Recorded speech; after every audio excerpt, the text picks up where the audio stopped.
A casa arranja a noite como se também sentisse falta de alguém. Eu acordo antes do sol nascer, como sempre faço desde que Josias se foi. Café preto na caneca rachada, pão dormido que eu mesma amasso uma vez por semana e o silêncio. Esse silêncio pesado que grudou em mim feito uma segunda pele. Faz 3 anos que enterrei meu marido, mas tem dias que parece ontem. Outros dias, parece que faz tanto tempo que nem lembro direito o jeito que ele ria, o som da voz dele chamando meu nome de manhã cedo.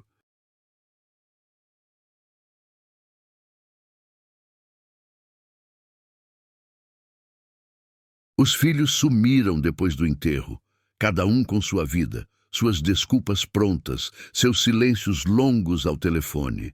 No começo, doía como ferida aberta. Agora, só pesa.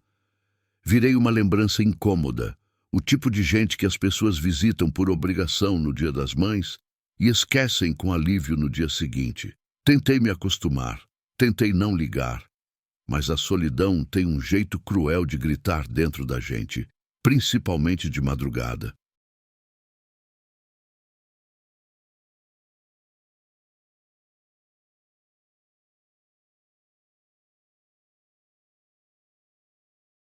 Quando o advogado me ligou falando de herança, achei que fosse engano. Tio distante que eu mal conhecia, que eu via uma vez a cada 10 anos, tinha morrido e deixado um sítio no interior de Goiás. Papelada velha, assinatura necessária, propriedade abandonada há anos. Eu assinei tudo meio zonza, sem entender direito o que aquilo significava. Não tinha mais nada me prendendo naquela cidade mesmo.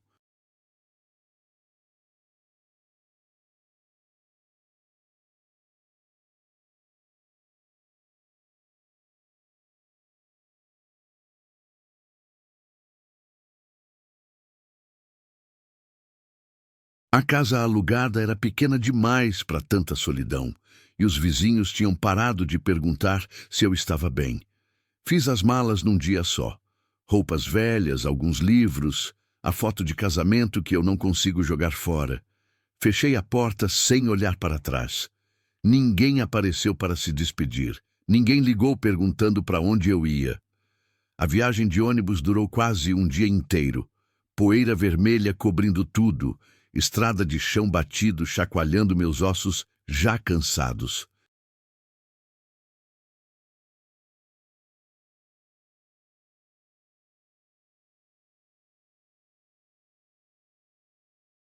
O calor entrava pelas frestas do ônibus velho e o cheiro de terra seca misturado com suor, de gente apertada nos bancos, me dava ânsias.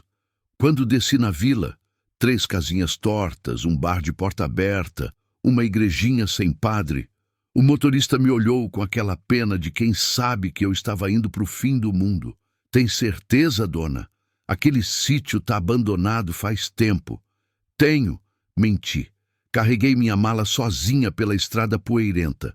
O sítio ficava 2 quilômetros adiante.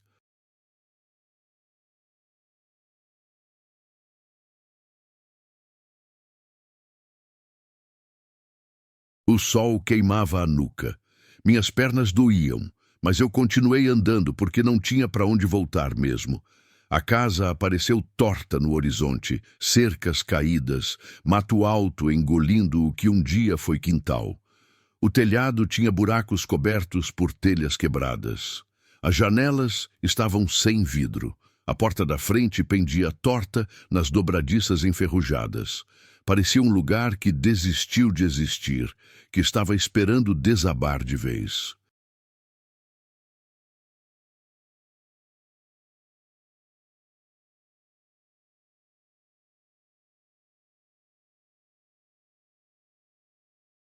É aqui que eu vou acabar, murmurei para mim mesma, empurrando a porta rangente com o ombro. Esperava encontrar mofo, entulho, talvez um ninho de rato, solidão empoeirada. Encontrei respiração.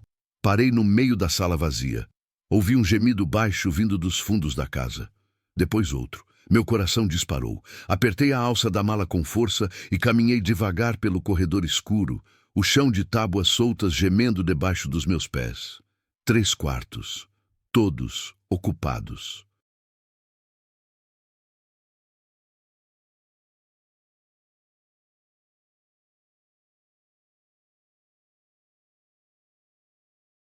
No primeiro, um homem magro como graveto, deitado num colchão velho no chão de terra batida, segurava uma foto amassada contra o peito. A barba estava crescida, os olhos fundos. No segundo quarto, uma senhora sentada numa cadeira de plástico quebrada encarava a parede descascada, os lábios se movendo sem produzir som nenhum. No terceiro, outro homem murmurava nomes no escuro, os olhos fechados, o corpo tremendo mesmo com o calor sufocante. Corpos fracos, olhares vazios ou distantes.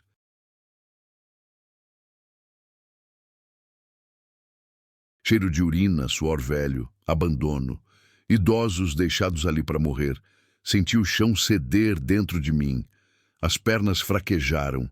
Aquilo não era herança, era uma sentença, um depósito humano disfarçado de propriedade. Alguém tinha usado aquele lugar para esconder gente, para esquecer gente. Eu podia ir embora. Ninguém me conhecia ali, ninguém sabia que eu tinha chegado, ninguém cobraria nada. Bastava deixar a mala, fechar aquela porta rangente e seguir estrada afora. Pegar o próximo ônibus. Sumir.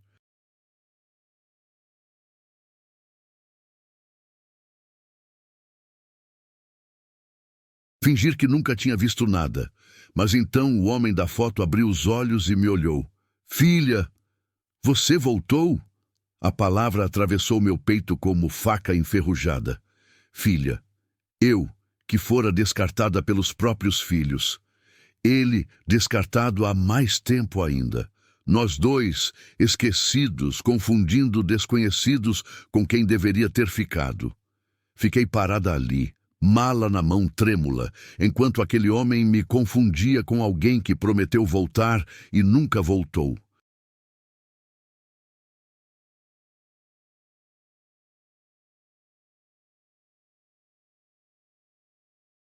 Igual meus filhos prometeram ligar, visitar, lembrar que eu existia. Promessas que viraram silêncio. Pela primeira vez desde que perdera tudo, eu não era a mais esquecida naquele lugar. E isso mudou alguma coisa dentro de mim. Não sei explicar direito, mas mudou. Cadeira velha naquela primeira noite, ouvindo gemidos baixos, tosses secas, respirações pesadas e irregulares. Cada som me lembra dormir sentada nunva, que tinha gente viva ali esperando. Esperando o quê? Eu não sabia ao certo.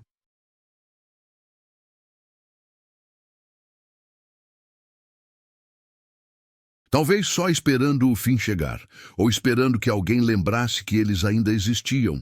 Ao amanhecer, em vez de pegar a mala e ir embora como eu tinha planejado a noite inteira, lavei o rosto numa bacia quebrada que encontrei no quintal. Acendi o fogão velho a lenha, que custou a pegar fogo. Vasculhei a despensa empoeirada e achei o pouco que havia. Um saco de arroz com caruncho, feijão duro como pedra, 2 batatas murchas, meia lata de óleo rançoso. Cozinhei o que dava.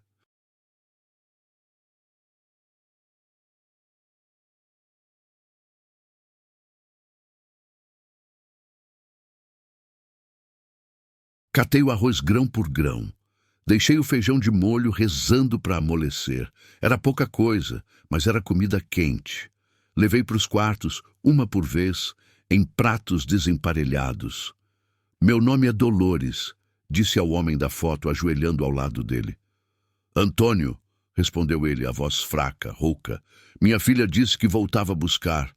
Ela mora em Goiânia, longe, mas prometeu. Ela é enfermeira, sabe? Trabalha muito, mas prometeu voltar.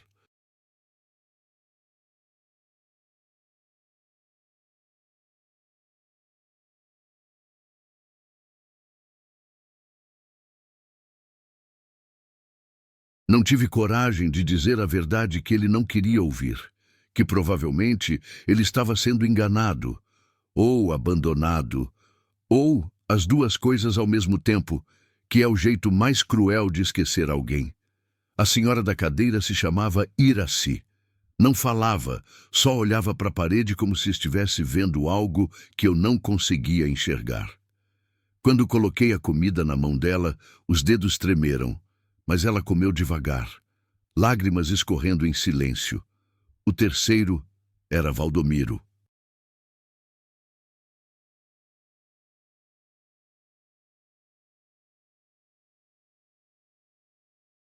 Chamava por Helena o tempo todo, um nome que repetia até dormindo, com urgência, com saudade, com desespero.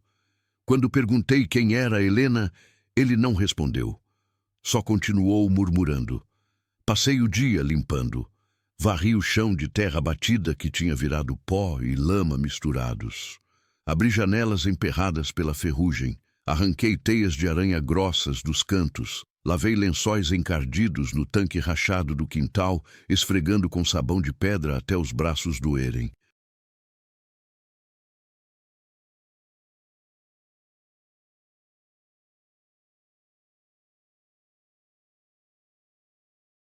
Trouxe água pesada do poço fundo.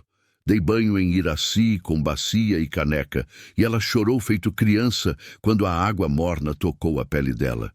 Ninguém os tocava com cuidado fazia muito tempo. À noite, sentei na varanda de tábuas soltas e encarei o céu imenso do interior. Estrelas aos montes, mais estrelas do que eu já tinha visto na vida. Silêncio cortado só pelos grilos e pelo vento quente que balançava o capim alto. Pensei em ir embora de novo. Sério mesmo.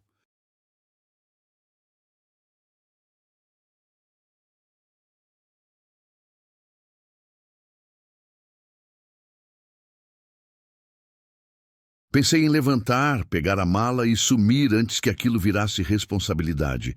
Mas onde eu ia? Para quê? Para quem? Eu tinha virado invisível no mundo lá fora. Mas ali, naquele sítio esquecido por Deus e pelos homens, 3 pessoas me viam. Me esperavam acordar. Me chamavam de filha, de moça, de senhora. Precisavam de mim.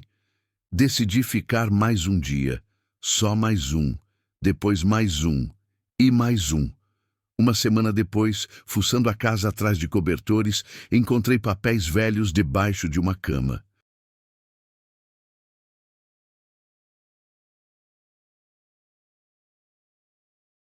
Contratos assinados, nomes de famílias, valores depositados mensalmente, endereços, telefones.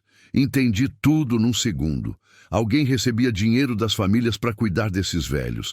Prometia cuidado, comida, dignidade e sumiu com a grana, deixando eles para morrer devagar naquele fim de mundo. Me deixou a bomba nas mãos sem eu nem saber. Podia denunciar tudo. Podia pegar aqueles papéis, ir até a polícia da cidade mais próxima, entregar tudo para a justiça e lavar as mãos.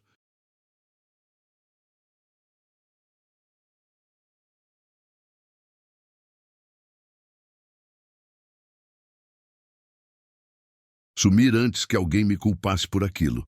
Mas olhei para Antônio, segurando a foto da filha que não vinha, para Iraci sentada na cadeira, finalmente olhando para mim em vez da parede, para Valdomiro pedindo Helena no sono agitado. E escolhi ficar. Não porque eu era boa, não porque eu era forte, mas porque pela primeira vez em 3 anos, desde que Josias morreu e os filhos sumiram, eu servia para alguma coisa. Alguém precisava de mim.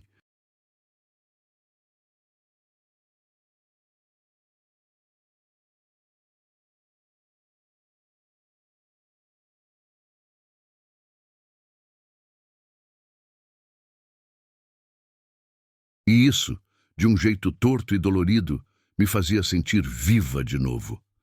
No 10º dia, o céu escureceu antes da hora. Nuvens pesadas e escuras cobriram o sol ainda alto, e o vento começou a bater forte nas janelas soltas, fazendo um barulho de fim de mundo. Cheiro forte de chuva no ar seco, tempestade vindo com força. Corri para tentar fechar o que dava. Preguei tábuas nas janelas sem vidro. Cobri os buracos grandes do telhado com lona velha que achei no paiol.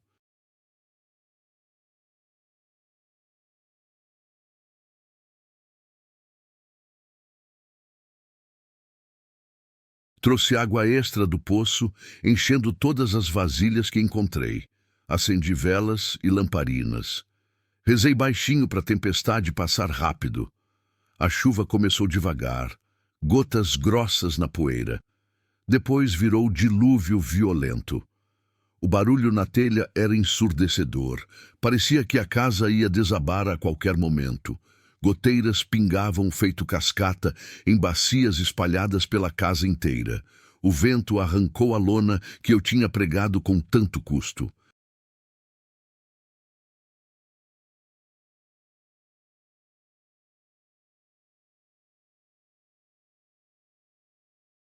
Água começou a entrar pelos quartos, formando poças no chão de terra. Valdomiro começou a tremer. Febre alta de repente, corpo suado e frio ao mesmo tempo, delirando. Chamava Helena aos gritos, dizendo que ela estava esperando, que ele tinha que ir, que não podia deixar ela sozinha. Iraci gemia baixinho, assustada com os trovões que rachavam o céu. Tapava os ouvidos com as mãos trêmulas, se encolhendo na cadeira.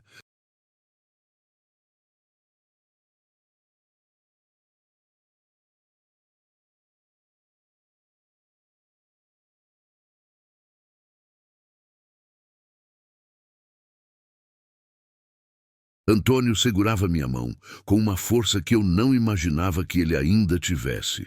Não vai embora, né, filha? Não me deixa sozinho aqui. Não vou, prometi, a voz tremendo tanto quanto a dele, sem saber se conseguiria cumprir aquela promessa.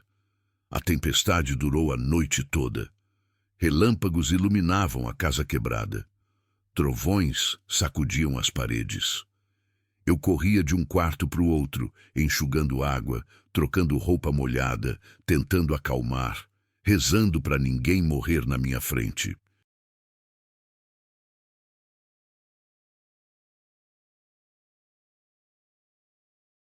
Pela manhã, quando a chuva finalmente parou, tentei sair para buscar ajuda na vila.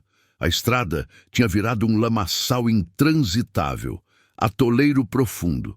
Nenhum carro conseguiria passar. O telefone da vila, que já era ruim, não funcionava.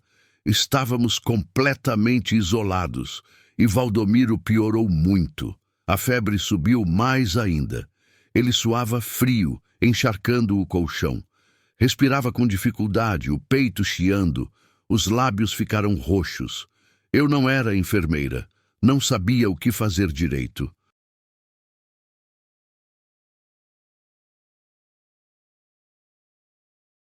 Só sabia o básico, que qualquer mãe sabe. Molhei panos na água fria, coloquei na testa dele, nas axilas, nos pulsos. Forcei chá morno de erva cidreira entre os lábios rachados. Ficava ali do lado, segurando a mão dele, dizendo que ia ficar tudo bem, mentindo porque era o único consolo que eu tinha para dar. Aguenta, Valdomiro, por favor, aguenta. Helena está esperando você ficar bom. Aguenta mais um pouco. Passei 2 dias e 2 noites assim, sem dormir direito, sem ajuda.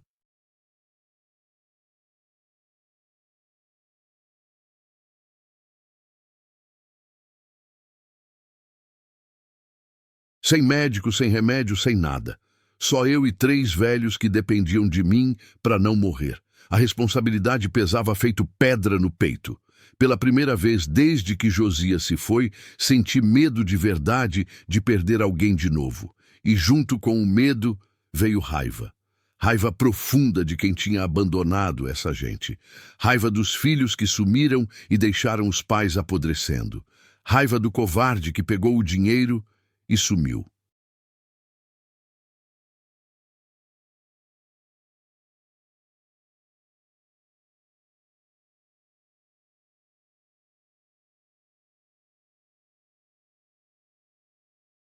Raiva de mim mesma também, por ter pensado em ir embora, por ter considerado deixar eles sozinhos.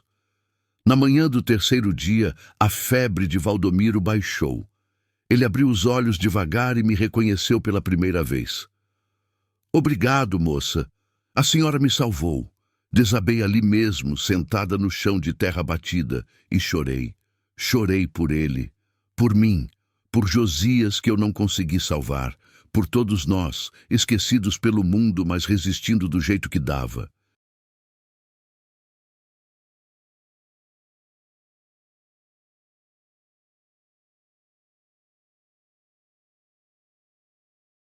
Antônio veio até mim mancando, colocou a mão no meu ombro. A gente não esquece quem fica, Dolores. A estrada secou depois de uma semana inteira. Consegui finalmente caminhar até a vila, avisar o posto de saúde sobre o estado dos velhos, comprar remédios na farmácia pequena e comida básica com o pouco dinheiro que eu tinha guardado. A enfermeira, uma moça jovem de olhar cansado, veio comigo até o sítio.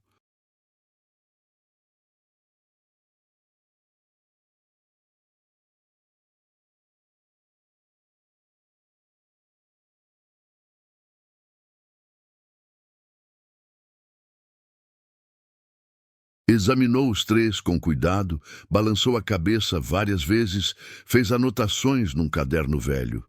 A senhora está fazendo mais do que muita família faz, sabia? Ela disse, guardando o estetoscópio. Tem gente que abandona os pais em hospital e nunca mais aparece. A senhora nem conhecia eles. Não respondi. Não me sentia heroína. Não me sentia especial. Só alguém que ficou porque não tinha para onde ir, porque o destino tinha me jogado ali.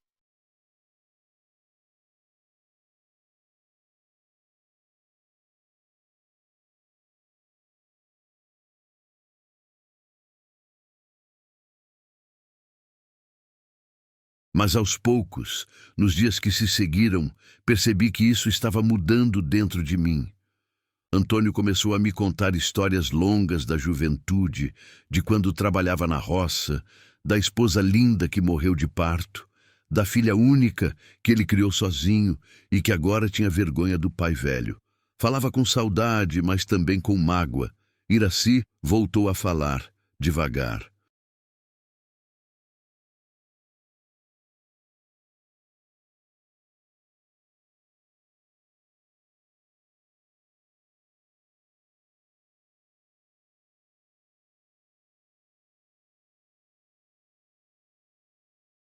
Palavras soltas no começo. Obrigada. Bom dia. Deus te abençoe. Depois, frases inteiras sobre os netos que ela não via, sobre a casa que ela teve que vender. Valdomiro me mostrou a aliança simples que ele guardava amarrada num cordão no pescoço. Helena era a esposa, me explicou num momento de lucidez. Tinha morrido fazia 10 anos, mas ele esquecia. A cabeça confusa apagava a dor e ele ficava procurando ela. O amor não cabia na memória fraca. Então, transbordava em desespero.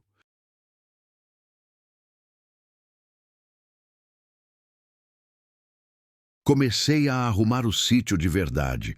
Consertei cercas com arame que comprei na vila. Plantei uns pés de couve, tomate, mandioca num cantinho de terra boa. Limpei o poço inteiro, tirei o lodo do fundo. Arrumei o telhado com telhas que um vizinho distante me doou. A casa aos poucos deixou de ranger tanto. Ou talvez eu tivesse deixado de ouvir o rangido como desespero e passado a ouvir como vida insistindo.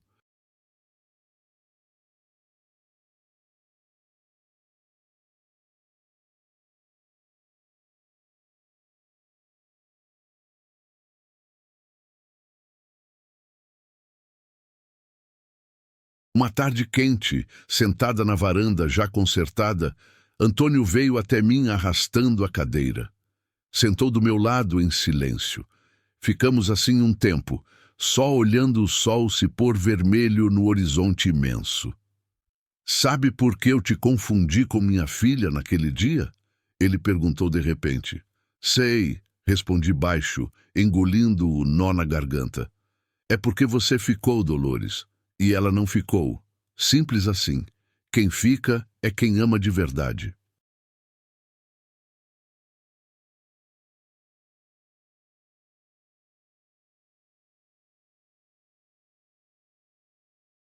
Ele voltou para o quarto segurando a foto amassada, mas agora com um meio sorriso no rosto cansado, um brilho diferente nos olhos fundos.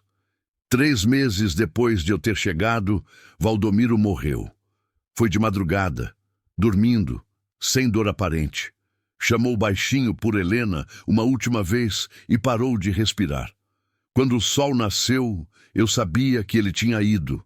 Enterramos ele no cantinho do terreno, debaixo da única árvore grande que tinha sobrevivido ao abandono.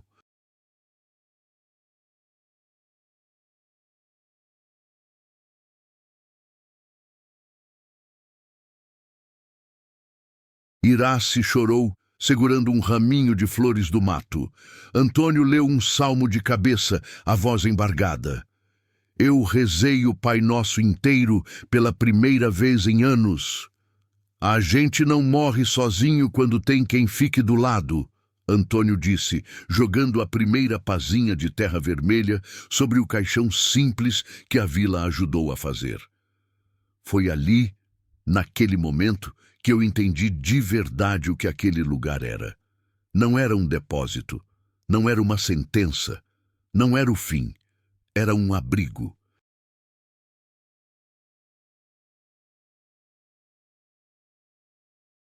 Pro fim, sim, porque o fim chega para todo mundo. Mas era um fim digno, com comida quente todo dia, com roupa limpa e cheirosa, com banho morno e cuidado, com mão para segurar quando a noite assustava, com alguém que sabia seu nome e respondia quando você chamava. Decidi ficar de vez, não como quem não tem escolha, mas como quem escolhe. Procurei as famílias nos endereços dos papéis velhos. Algumas atenderam com vergonha, outras com raiva. Cobrei o dinheiro que era devido pelos meses de abandono.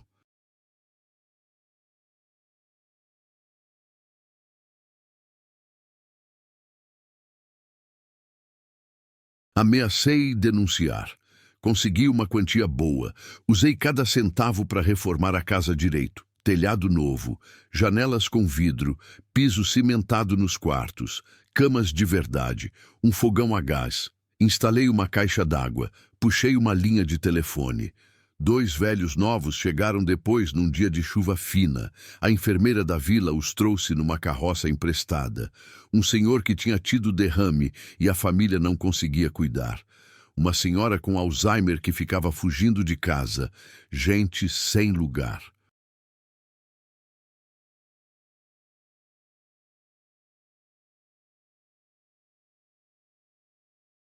Gente esquecida, igual eu era quando cheguei ali. Hoje acordo cedo, mas não acordo mais sozinha. Faço café para 5 pessoas, preparo mingau, pão quentinho, bolo simples nos domingos. A casa não range mais de solidão, range diferente agora. Range como rangem as casas cheias, com gente acordando, conversando baixo, rindo de vez em quando. Tem dias difíceis, tem noites de medo, tem despedidas que doem fundo, mas tem também café da manhã com o sol entrando pela janela, tem conversa na varanda.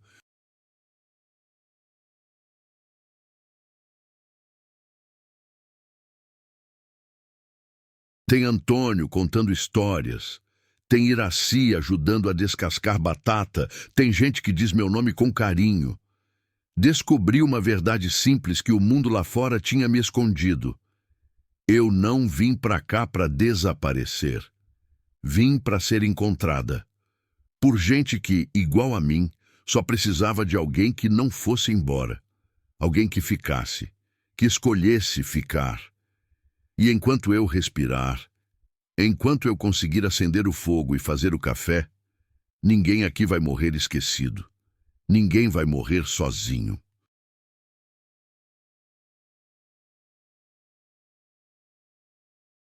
Ninguém vai morrer achando que não importa, porque importa, todo mundo merece alguém que fique, e eu vou ficar. A casa range à noite como se também sentisse falta de alguém. Eu acordo antes do sol nascer, como sempre faço desde que Josias se foi. Café preto na caneca rachada, pão dormido que eu mesma amasso uma vez por semana. E o silêncio. Esse silêncio pesado que grudou em mim feito uma segunda pele. Faz 3 anos que enterrei meu marido, mas tem dias que parece ontem.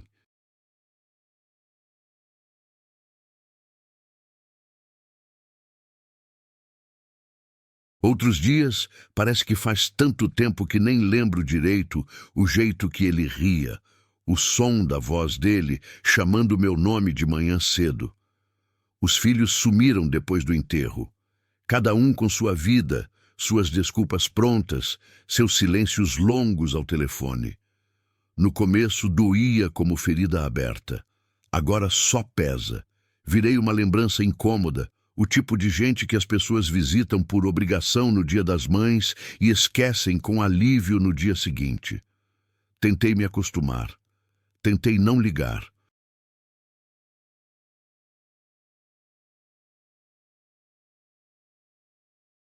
Mas a solidão tem um jeito cruel de gritar dentro da gente, principalmente de madrugada. Quando o advogado me ligou falando de herança, achei que fosse engano. Tio distante que eu mal conhecia, que eu via uma vez a cada 10 anos, tinha morrido e deixado um sítio no interior de Goiás. Papelada velha, assinatura necessária, propriedade abandonada há anos. Eu assinei tudo meio zonza, sem entender direito o que aquilo significava. Não tinha mais nada me prendendo naquela cidade mesmo.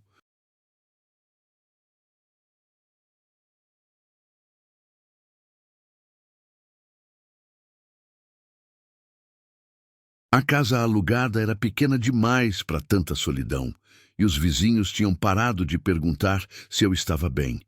Fiz as malas num dia só. Roupas velhas, alguns livros, a foto de casamento que eu não consigo jogar fora. Fechei a porta sem olhar para trás. Ninguém apareceu para se despedir. Ninguém ligou perguntando para onde eu ia. A viagem de ônibus durou quase um dia inteiro.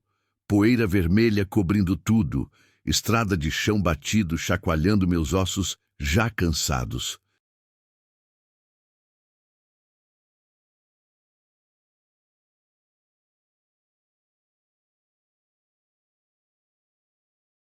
O calor entrava pelas frestas do ônibus velho e o cheiro de terra seca misturado com suor, de gente apertada nos bancos, me dava ânsias.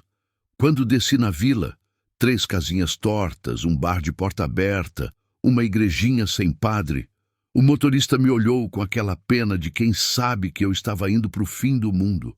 Tem certeza, dona? Aquele sítio está abandonado faz tempo. Tenho, menti. Carreguei minha mala sozinha pela estrada poeirenta. O sítio ficava 2 quilômetros adiante.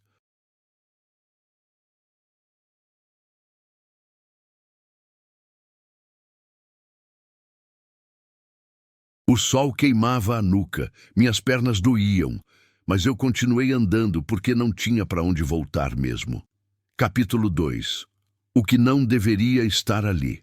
A casa apareceu torta no horizonte, cercas caídas, mato alto engolindo o que um dia foi quintal. O telhado tinha buracos cobertos por telhas quebradas. As janelas estavam sem vidro. A porta da frente pendia torta nas dobradiças enferrujadas. Parecia um lugar que desistiu de existir, que estava esperando desabar de vez.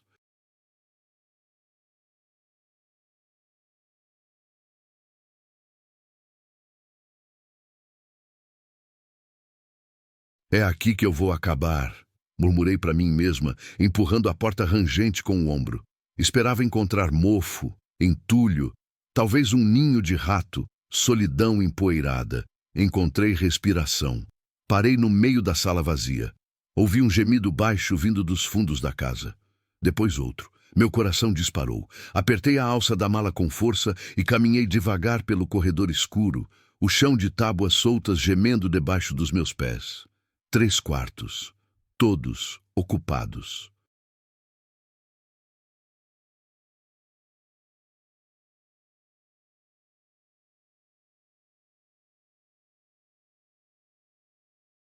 No primeiro, um homem magro como graveto, deitado num colchão velho no chão de terra batida, segurava uma foto amassada contra o peito.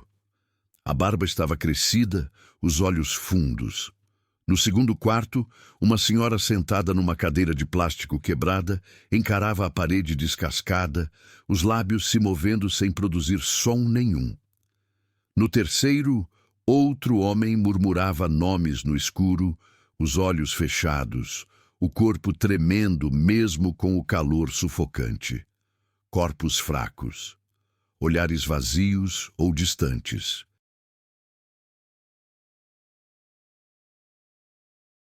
Cheiro de urina, suor velho, abandono, idosos deixados ali para morrer. Senti o chão ceder dentro de mim. As pernas fraquejaram.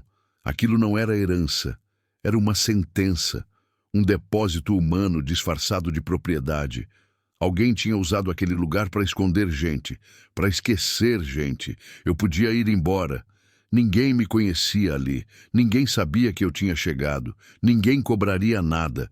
Bastava deixar a mala, fechar aquela porta rangente e seguir estrada afora. Pegar o próximo ônibus. Sumir.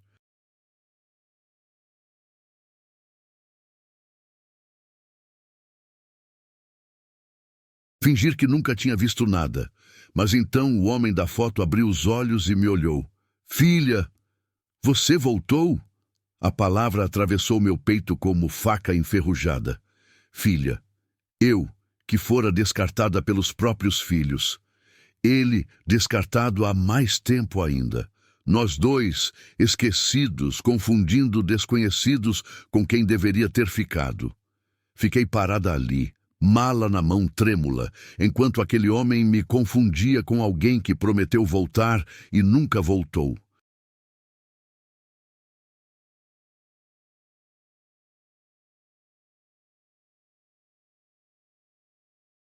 Igual meus filhos prometeram ligar, visitar, lembrar que eu existia.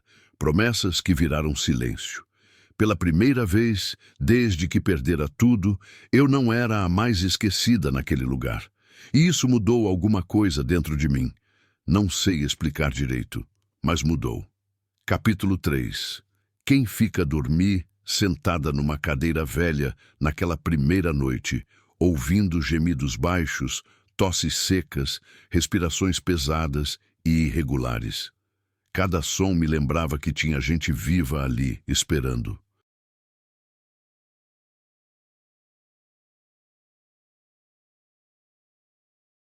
Esperando o quê? Eu não sabia ao certo. Talvez só esperando o fim chegar, ou esperando que alguém lembrasse que eles ainda existiam. Ao amanhecer, em vez de pegar a mala e ir embora como eu tinha planejado a noite inteira, lavei o rosto numa bacia quebrada que encontrei no quintal. Acendi o fogão velho a lenha, que custou a pegar fogo.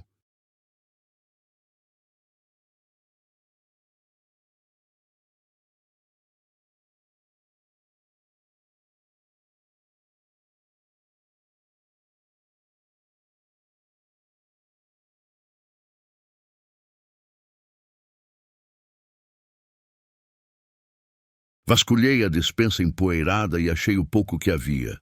Um saco de arroz com caruncho, feijão duro como pedra, 2 batatas murchas, meia lata de óleo rançoso.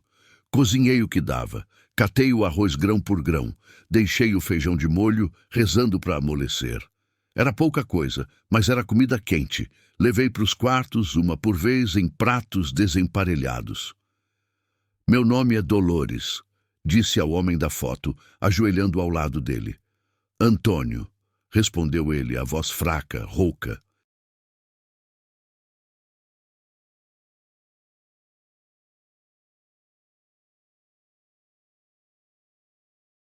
Minha filha disse que voltava a buscar. Ela mora em Goiânia, longe, mas prometeu. Ela é enfermeira, sabe? Trabalha muito, mas prometeu voltar. Não tive coragem de dizer a verdade que ele não queria ouvir, que provavelmente ele estava sendo enganado, ou abandonado, ou as duas coisas ao mesmo tempo, que é o jeito mais cruel de esquecer alguém. A senhora da cadeira se chamava Iraci. Não falava, só olhava para a parede como se estivesse vendo algo que eu não conseguia enxergar.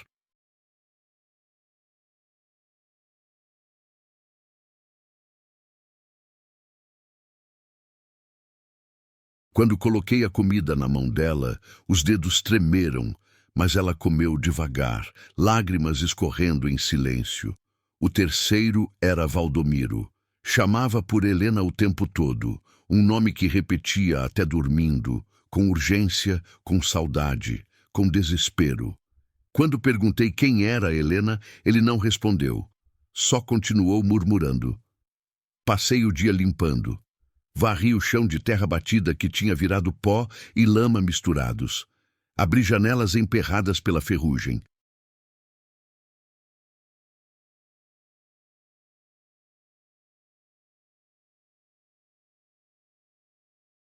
Arranquei teias de aranha grossas dos cantos. Lavei lençóis encardidos no tanque rachado do quintal, esfregando com sabão de pedra até os braços doerem. Trouxe água pesada do poço fundo. Dei banho em Iraci com bacia e caneca, e ela chorou feito criança quando a água morna tocou a pele dela. Ninguém os tocava com cuidado fazia muito tempo. À noite, sentei na varanda de tábuas soltas e encarei o céu imenso do interior. Estrelas aos montes, mais estrelas do que eu já tinha visto na vida.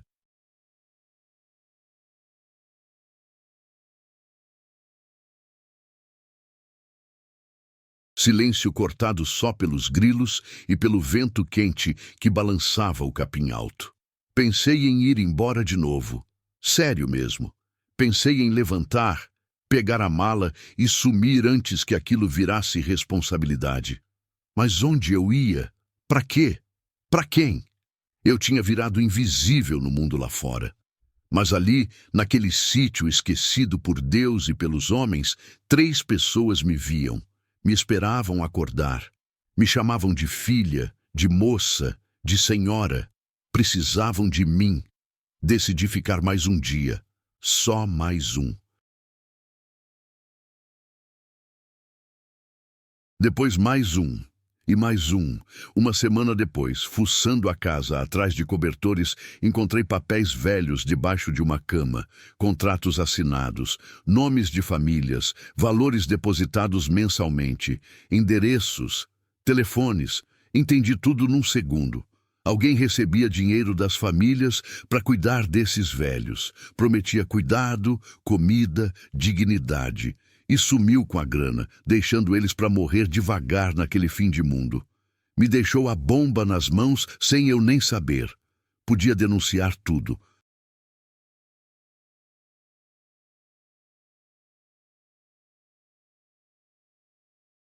Podia pegar aqueles papéis, ir até a polícia da cidade mais próxima, entregar tudo para a justiça e lavar as mãos. Sumir antes que alguém me culpasse por aquilo. Mas olhei para Antônio segurando a foto da filha que não vinha. Para Iraci sentada na cadeira, finalmente olhando para mim em vez da parede. Para Valdomiro pedindo Helena no sono agitado. E escolhi ficar. Não porque eu era boa, não porque eu era forte.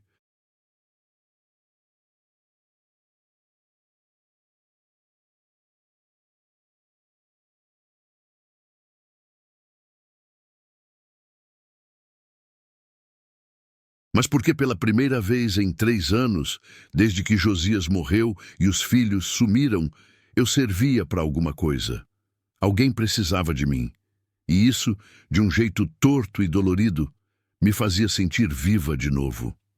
Capítulo 4. A tempestade e o medo. No 10º dia, o céu escureceu antes da hora. Nuvens pesadas e escuras cobriram o sol ainda alto, e o vento começou a bater forte nas janelas soltas, fazendo um barulho de fim de mundo. Cheiro forte de chuva no ar seco. Tempestade vindo com força.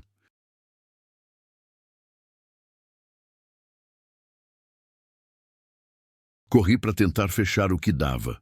Preguei tábuas nas janelas sem vidro, cobri os buracos grandes do telhado com lona velha que achei no paiol. Trouxe água extra do poço, enchendo todas as vasilhas que encontrei. Acendi velas e lamparinas. Rezei baixinho para a tempestade passar rápido. A chuva começou devagar, gotas grossas na poeira. Depois virou dilúvio violento. O barulho na telha era ensurdecedor. Parecia que a casa ia desabar a qualquer momento.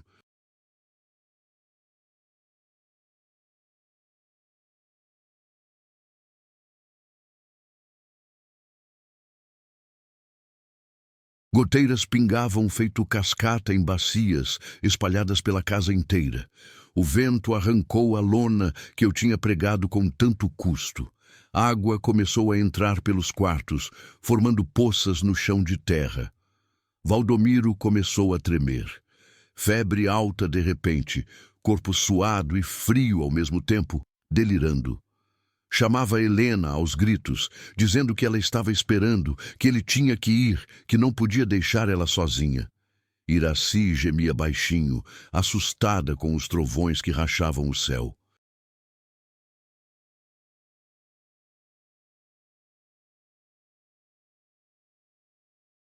Tapava os ouvidos com as mãos trêmulas, se encolhendo na cadeira. Antônio segurava minha mão com uma força que eu não imaginava que ele ainda tivesse. Não vai embora, né, filha? Não me deixa sozinho aqui. Não vou, prometi, a voz tremendo tanto quanto a dele, sem saber se conseguiria cumprir aquela promessa. A tempestade durou a noite toda. Relâmpagos iluminavam a casa quebrada. Trovões sacudiam as paredes.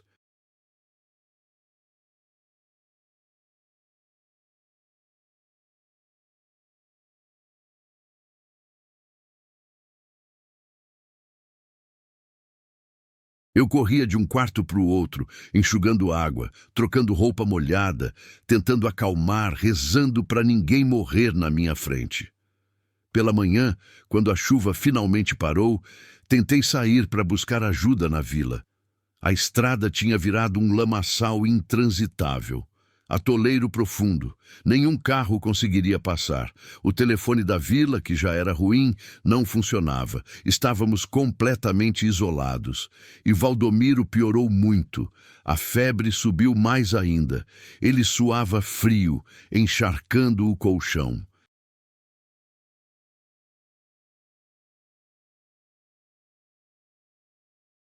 Respirava com dificuldade, o peito chiando. Os lábios ficaram roxos. Eu não era enfermeira, não sabia o que fazer direito. Só sabia o básico que qualquer mãe sabe. Molhei panos na água fria, coloquei na testa dele, nas axilas, nos pulsos. Forcei chá morno de erva cidreira entre os lábios rachados. Ficava ali do lado, segurando a mão dele, dizendo que ia ficar tudo bem, mentindo porque era o único consolo que eu tinha para dar. Aguenta, Valdomiro. Por favor, aguenta.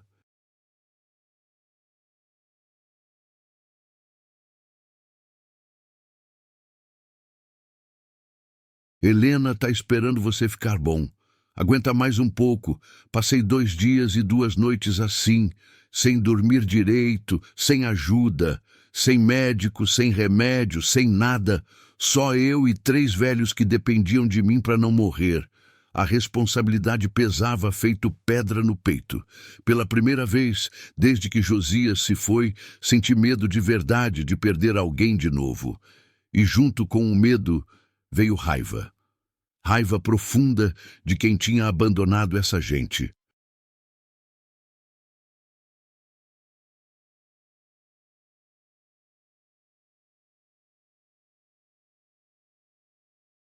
Raiva dos filhos que sumiram e deixaram os pais apodrecendo. Raiva do covarde que pegou o dinheiro e sumiu. Raiva de mim mesma também, por ter pensado em ir embora, por ter considerado deixar eles sozinhos. Na manhã do terceiro dia, a febre de Valdomiro baixou. Ele abriu os olhos devagar e me reconheceu pela primeira vez. Obrigado, moça. A senhora me salvou. Desabei ali mesmo, sentada no chão de terra batida, e chorei. Chorei por ele, por mim, por Josias que eu não consegui salvar.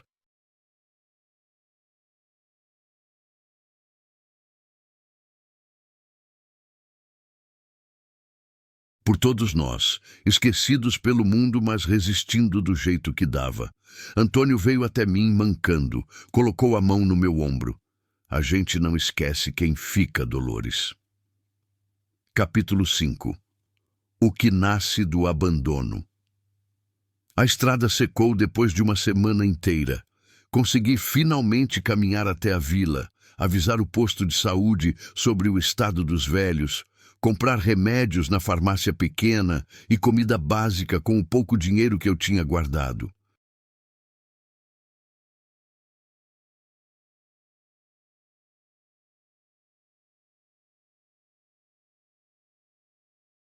A enfermeira, uma moça jovem de olhar cansado, veio comigo até o sítio. Examinou os três com cuidado, balançou a cabeça várias vezes, fez anotações num caderno velho. A senhora está fazendo mais do que muita família faz, sabia? Ela disse, guardando o estetoscópio. Tem gente que abandona os pais em hospital e nunca mais aparece. A senhora nem conhecia eles. Não respondi. Não me sentia heroína. Não me sentia especial.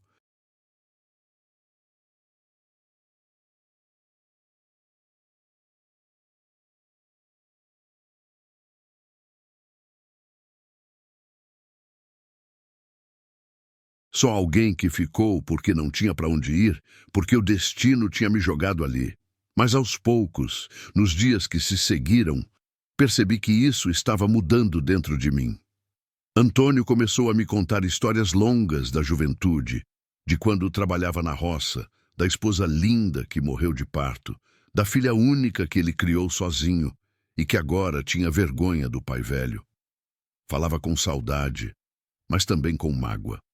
Iraci voltou a falar devagar.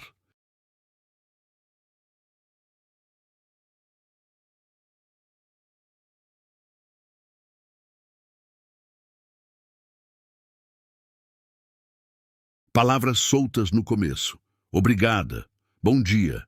Deus te abençoe. Depois, frases inteiras sobre os netos que ela não via, sobre a casa que ela teve que vender. Valdomiro me mostrou a aliança simples que ele guardava amarrada num cordão no pescoço. Helena era a esposa, me explicou num momento de lucidez. Tinha morrido fazia 10 anos, mas ele esquecia. A cabeça confusa apagava a dor e ele ficava procurando ela. O amor não cabia na memória fraca. Então, transbordava em desespero.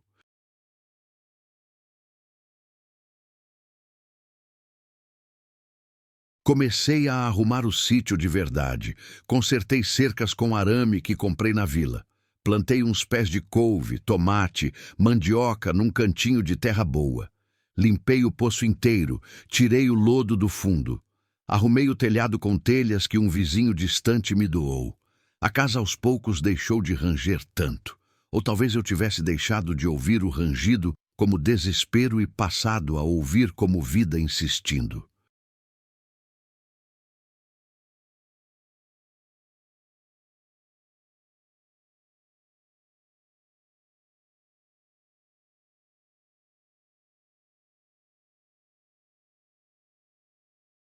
Uma tarde quente, sentada na varanda já consertada, Antônio veio até mim arrastando a cadeira.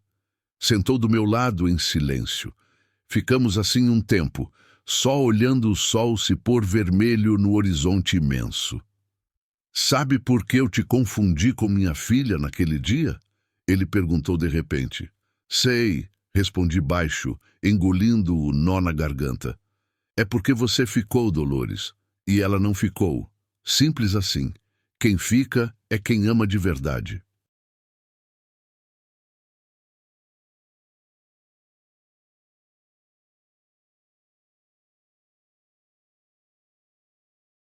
Ele voltou para o quarto segurando a foto amassada, mas agora com um meio sorriso no rosto cansado, um brilho diferente nos olhos fundos. 3 meses depois de eu ter chegado, Valdomiro morreu. Foi de madrugada, dormindo, sem dor aparente. Chamou baixinho por Helena uma última vez e parou de respirar. Quando o sol nasceu, eu sabia que ele tinha ido. Enterramos ele no cantinho do terreno, debaixo da única árvore grande que tinha sobrevivido ao abandono.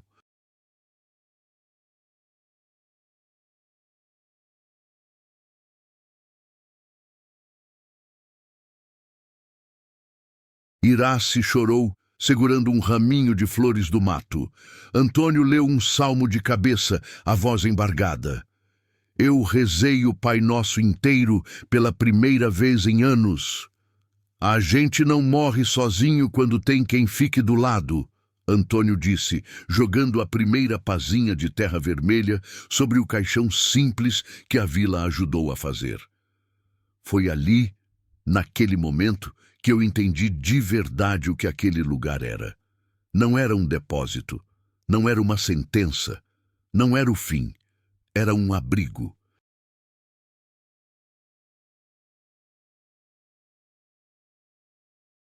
Pro fim, sim, porque o fim chega para todo mundo. Mas era um fim digno, com comida quente todo dia, com roupa limpa e cheirosa, com banho morno e cuidado, com mão para segurar quando a noite assustava, com alguém que sabia seu nome e respondia quando você chamava. Decidi ficar de vez, não como quem não tem escolha, mas como quem escolhe. Procurei as famílias nos endereços dos papéis velhos. Algumas atenderam com vergonha, outras com raiva. Cobrei o dinheiro que era devido pelos meses de abandono.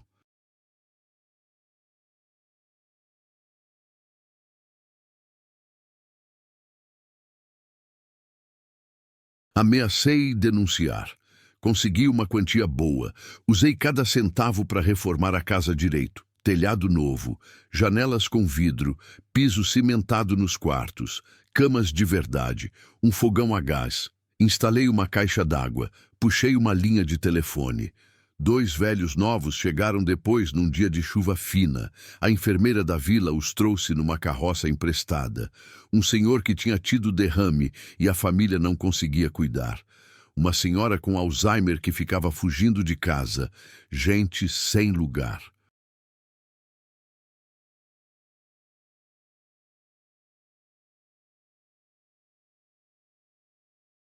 Gente esquecida, igual eu era quando cheguei ali. Hoje acordo cedo, mas não acordo mais sozinha. Faço café para 5 pessoas, preparo mingau, pão quentinho, bolo simples nos domingos.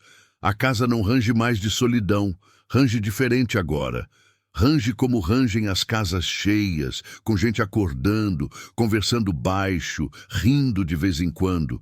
Tem dias difíceis, tem noites de medo, tem despedidas que doem fundo, mas tem também café da manhã com o sol entrando pela janela, tem conversa na varanda.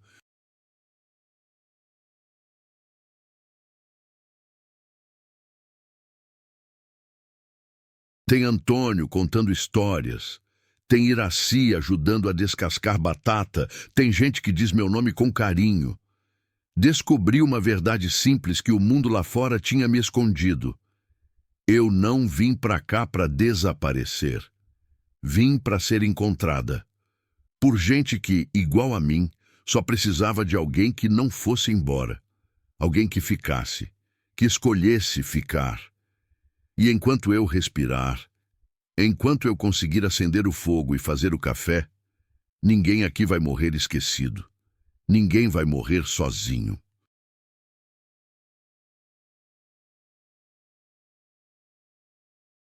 Ninguém vai morrer achando que não importa, porque importa, todo mundo importa. Todo mundo merece alguém que fique.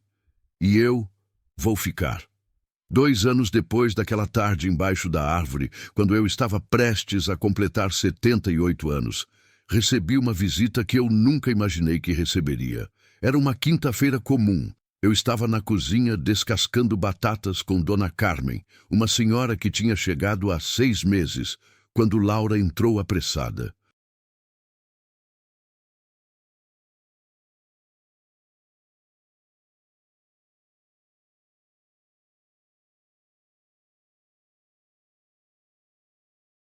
Dona Dolores, tem um homem aqui querendo falar com a senhora. Diz que é importante.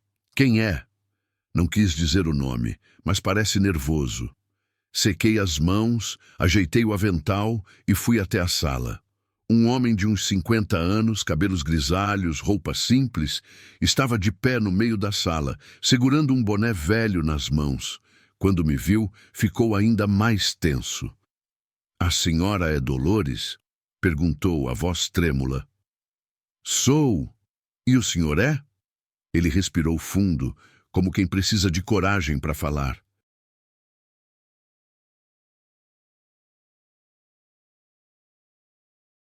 Meu nome é Carlos. Eu sou filho do Antônio. O mundo parou. Antônio. O primeiro morador do sítio, o homem que me confundiu com a filha, que morreu segurando a foto dela, esperando até o último segundo que ela voltasse. Filho, consegui falar. Mas Antônio só tinha uma filha. Tinha 2 filhos. Ele corrigiu, a voz amarga. Eu sou o mais velho. Mas meu pai me renegou quando eu tinha 20 anos. A gente brigou feio. Eu saí de casa. Nunca mais nos falamos.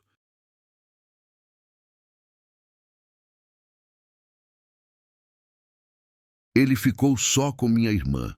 Sentei devagar na cadeira mais próxima. As pernas tinham ficado fracas. E por que o senhor está aqui agora? Antônio morreu faz mais de 10 anos. Eu sei. Ele sentou também, ainda segurando o boné, os dedos apertando o tecido velho. Minha irmã morreu mês passado. Câncer. Antes de morrer, ela me contou tudo. Contou que tinha abandonado nosso pai num sítio no interior, que nunca mais tinha ido visitar, que ele tinha morrido esperando por ela. A voz dele quebrou. Ela me deu o endereço daqui. Disse que se eu quisesse me redimir de alguma forma, eu tinha que vir aqui. Tinha que conhecer a mulher que fez pelo meu pai o que eu nunca fiz. Fiquei em silêncio. Não sabia o que dizer. Parte de mim sentia a raiva daquele homem, raiva da filha de Antônio que nunca veio, raiva de todos os filhos que abandonam pais velhos. Mas outra parte via só um homem quebrado, carregando culpa velha demais para ser aliviada.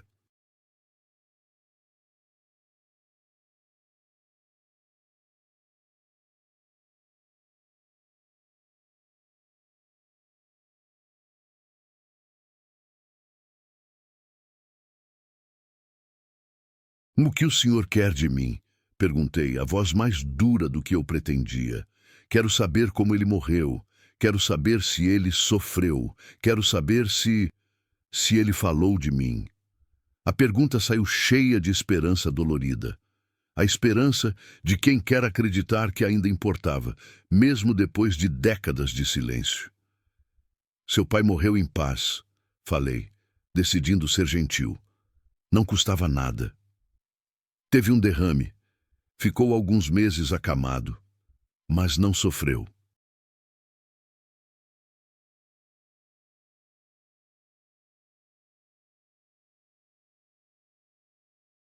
No último dia, ele estava segurando a foto da sua irmã. Foi dormindo. Carlos cobriu o rosto com as mãos. Os ombros tremeram. Ele devia me odiar. Ele nunca falou de você. Menti. Na verdade, Antônio nunca tinha falado de filho nenhum, só da filha que esperava. Mas aquele homem não precisava saber disso. Mas sei que ele perdoou muita coisa antes de ir. Fazia parte da paz dele. A senhora cuidou dele? Ele me olhou com os olhos vermelhos. Mesmo sem ser nada dele? Cuidei.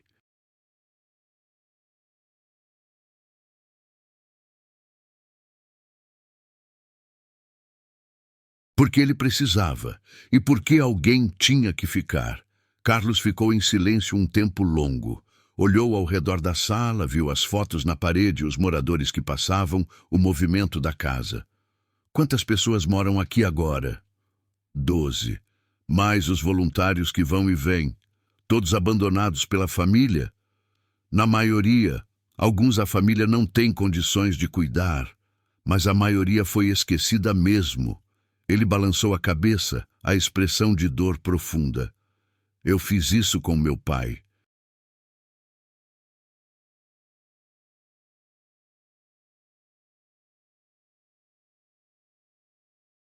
Abandonei ele por orgulho, por raiva, por teimosia.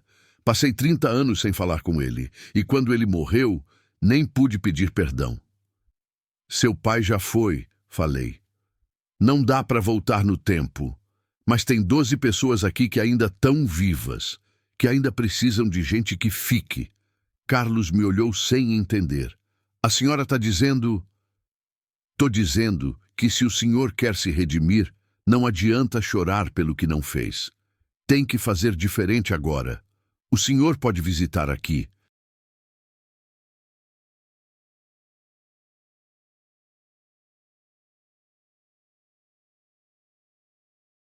Pode conversar com os moradores.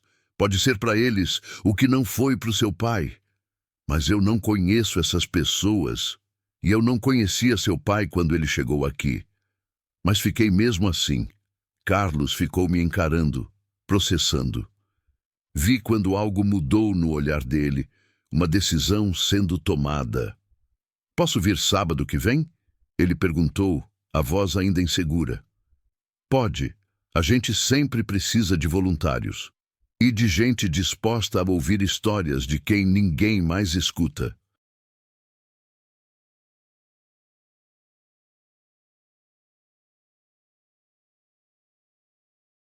Ele levantou, estendeu a mão. Apertei.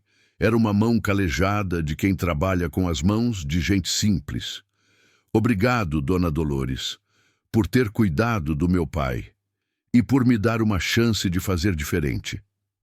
Não é por mim que o senhor tem que fazer. É por eles e por você mesmo. Carlos foi embora, mas voltou no sábado seguinte, e no outro sábado, e no outro. Começou como voluntário tímido, sem jeito, mas aos poucos foi se soltando. Ajudava seu Manuel na horta, jogava dominó com seu Zé.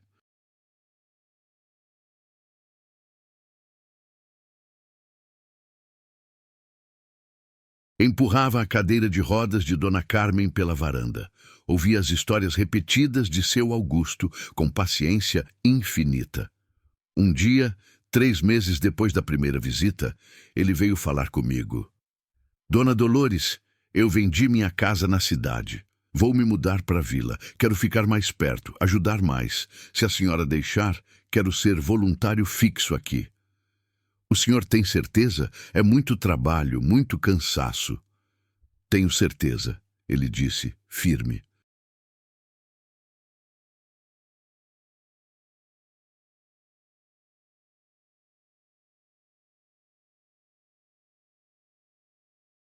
Passei a vida inteira fugindo de responsabilidade, fugindo de cuidar. Tá na hora de ficar. Carlos se mudou para a vila e virou parte essencial do sítio Esperança. Era ele quem fazia os reparos da casa, quem cuidava da horta grande que a gente tinha agora, quem levava os moradores para passear na van. Virou o filho que todos os moradores queriam ter, e eu via nele a prova de que nunca é tarde demais. Nunca é tarde para escolher ficar. Nunca é tarde para fazer diferente.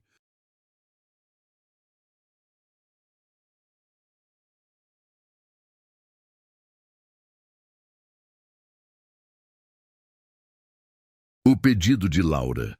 Foi numa noite fresca de outono, depois que todos tinham jantado e ido dormir, que Laura me chamou para conversar na varanda. Dona Dolores, eu preciso falar uma coisa importante com a senhora. O tom sério me assustou. Aconteceu alguma coisa? Não, não é nada ruim. Ela sorriu, mas era um sorriso nervoso.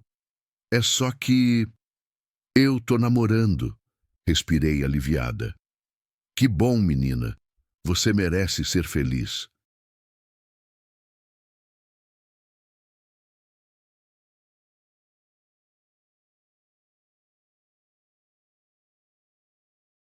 Quem é o Felizardo? É o Marcos, aquele enfermeiro voluntário que vem aos domingos. A gente tá junto faz 6 meses já. E por que você tá com essa cara de velório então? Devia estar feliz. Laura respirou fundo. É que ele me pediu em casamento e eu disse sim. Mas, mas, mas eu tenho medo que a senhora fique chateada, porque quando eu casar, talvez eu não possa mais ficar aqui tanto tempo. E eu sei o quanto a senhora depende de mim.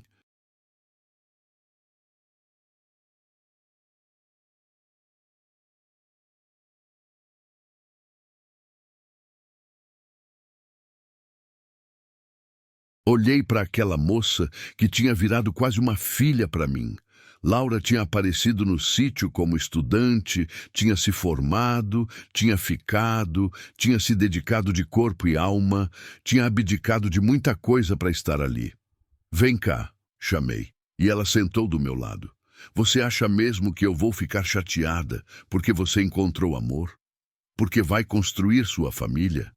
É que eu prometi que ia ficar, e você ficou. Ficou mais do que eu podia esperar. Mas, Laura, você é jovem.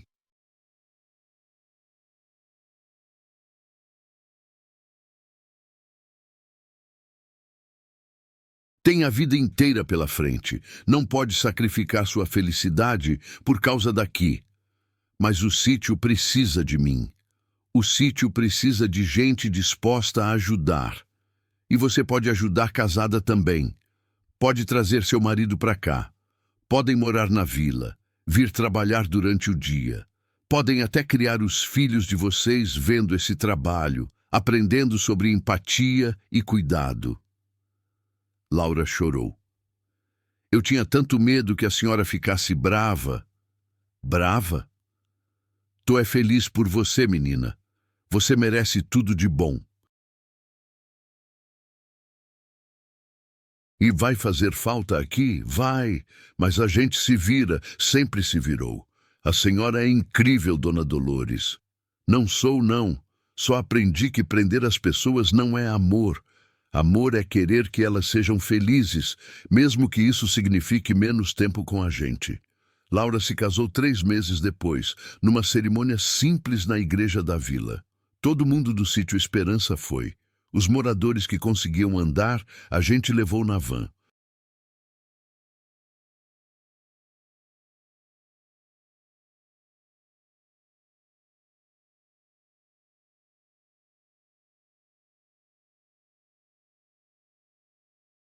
Os que não conseguiam ficaram em casa, mas mandaram presentes feitos à mão.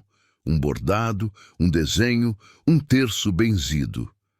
Foi lindo ver Laura feliz, de vestido branco simples, casando com um homem bom que também acreditava no trabalho que a gente fazia. Marcos tinha aceitado morar na vila, trabalhar no sítio. O casal queria construir a vida perto dali, ajudando. E eu entendi que o legado não era só sobre o lugar, era sobre as pessoas.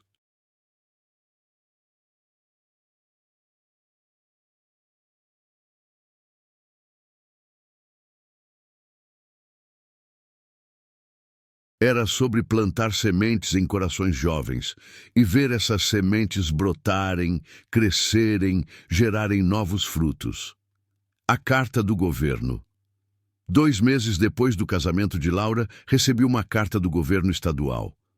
Laura leu para mim, porque minha vista já não era mais tão boa.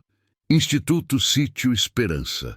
É com grande satisfação que informamos que vossa instituição foi selecionada para receber o Prêmio Estadual de Assistência Social na categoria Inovação em Cuidados com Idosos.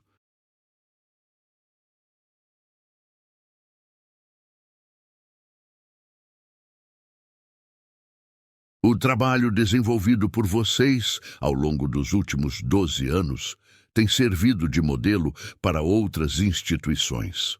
A abordagem humanizada, o respeito à dignidade dos assistidos e o envolvimento da comunidade local são exemplos que merecem reconhecimento público. A cerimônia de premiação acontecerá na capital, no dia 15 de novembro. Solicitamos a presença da fundadora, Senhora Dolores. Laura parou de ler, os olhos brilhando. Dona Dolores, a senhora ganhou um prêmio do governo. Fiquei zonza. Prêmio? Eu? Deve ser engano, murmurei. Não é engano, não. Tá aqui oficialmente. A senhora vai ter que ir na capital receber. A notícia se espalhou rápido. Beatriz ligou animadíssima, dizendo que ia comigo. Carlos disse que ia alugar um ônibus para levar todo mundo. Os moradores ficaram eufóricos, mas eu, sinceramente, fiquei mais constrangida que feliz. Eu não fiz nada demais, disse para Laura. Só cuidei de gente. Qualquer pessoa faria o mesmo.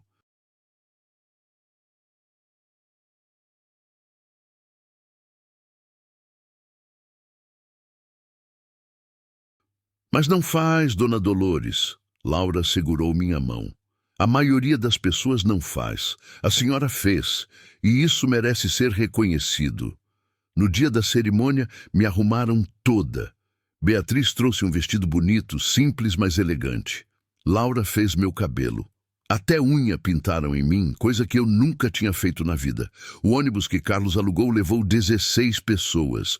Beatriz e a família, Laura e Marcos, Carlos, Kátia, 4 moradores que tinham condições de viajar e alguns voluntários.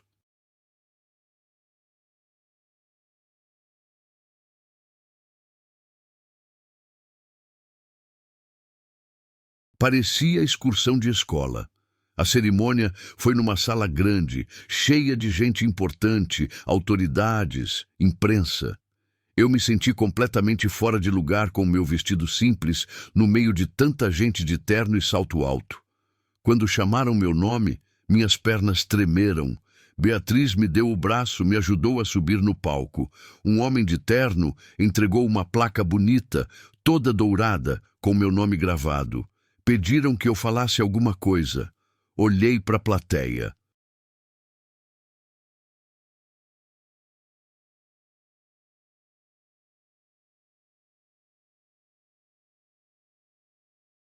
Para as caras desconhecidas, sérias, esperando. Olhei para o cantinho onde estava meu pessoal. Beatriz chorando, Laura sorrindo, Carlos com o polegar para cima, os moradores acenando. Eu não sei fazer discurso bonito, comecei, a voz tremendo. Não estudei para isso. Sou só uma mulher simples do interior que um dia se viu sozinha e sem rumo. Fiz uma pausa, juntando coragem. Cheguei no que hoje é o Sítio Esperança querendo desaparecer.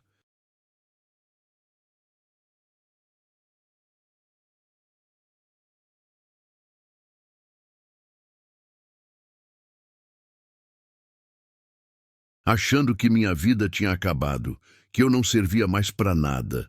Mas encontrei gente que estava na mesma situação que eu.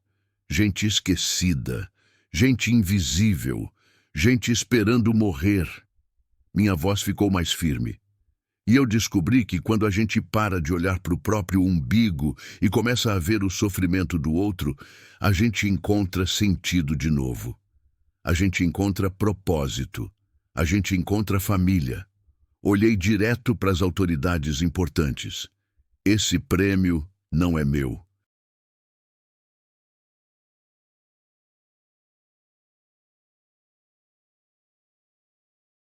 É de cada pessoa que passou pelo Sítio Esperança.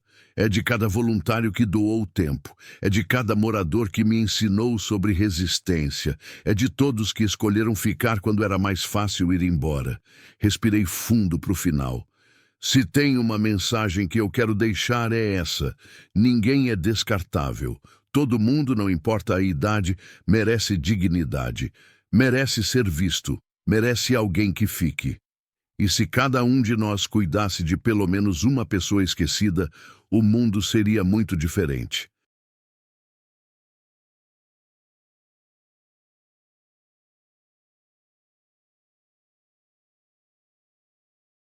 Desci do palco no meio de aplausos. Não sei se falei certo, se disse o que esperavam, mas falei o que sentia. E isso tinha que ser suficiente.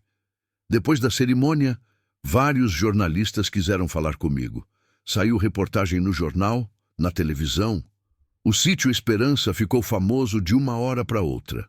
Com a fama vieram mais doações, mais voluntários, mais gente querendo ajudar. Mas também vieram mais pedidos de internação, mais famílias querendo deixar seus velhos, mais responsabilidade.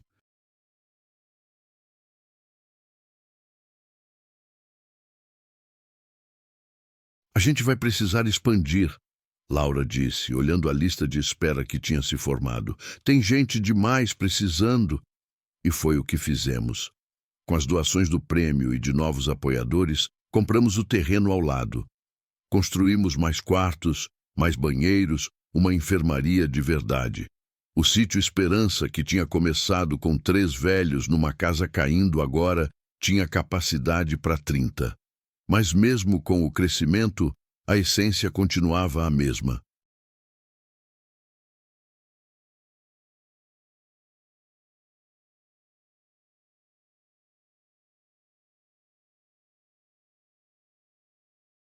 Ainda era um lugar onde ninguém morria sozinho, onde ninguém era um número, onde cada pessoa tinha nome, história, dignidade.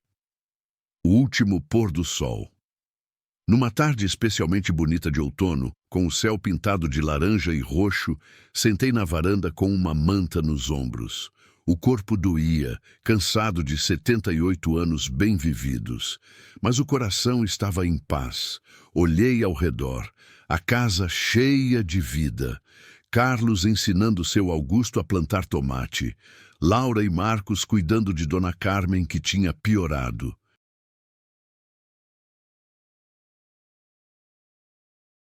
Beatriz chegando de carro com os netos, como fazia todo fim de semana.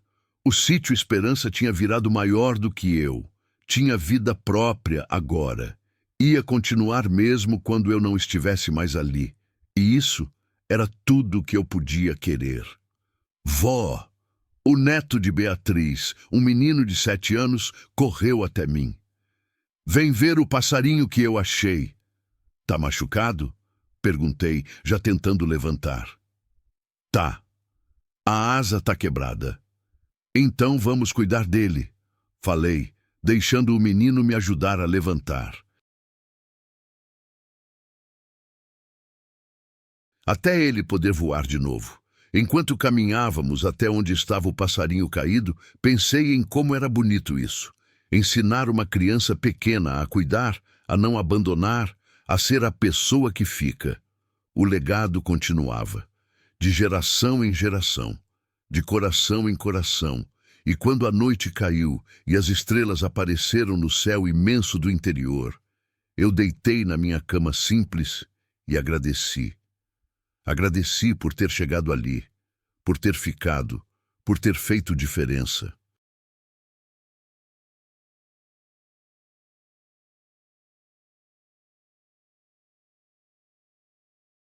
Agradeci por cada vida que tinha tocado e por cada vida que tinha me tocado também.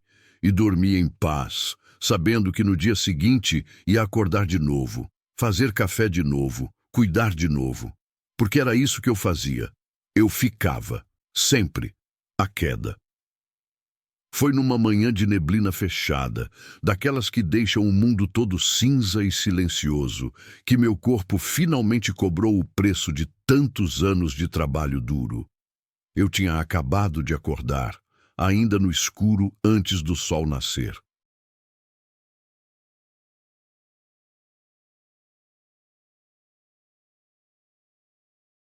Me levantei como sempre fazia, mas dessa vez as pernas não responderam direito.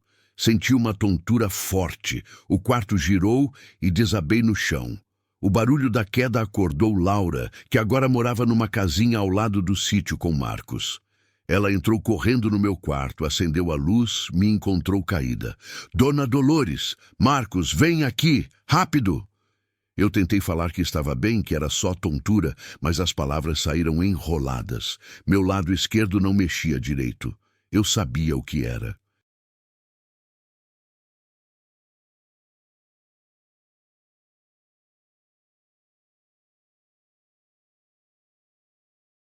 Tinha visto isso em Antônio, em outros moradores. AVC, derrame, minha hora tinha chegado. Marcos, com a calma profissional de enfermeiro, me examinou rápido enquanto Laura ligava para a ambulância. Mas ambos sabiam, e eu sabia, que no interior a ambulância demorava. E em casos de derrame, cada minuto conta. Vamos levar ela no carro, Marcos decidiu. É mais rápido. Me carregaram com cuidado, me colocaram no banco de trás.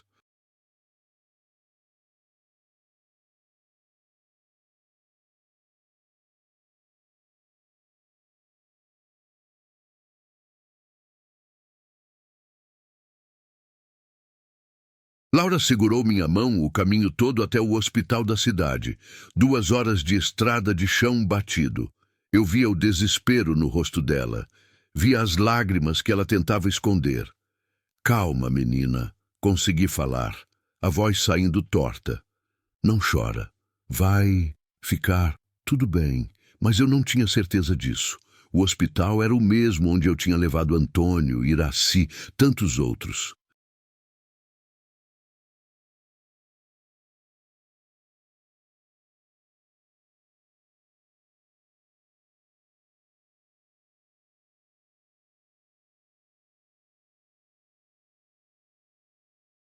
Agora era eu a paciente na maca, sendo examinada, recebendo soro, ouvindo palavras técnicas que entrava num ouvido e saía no outro.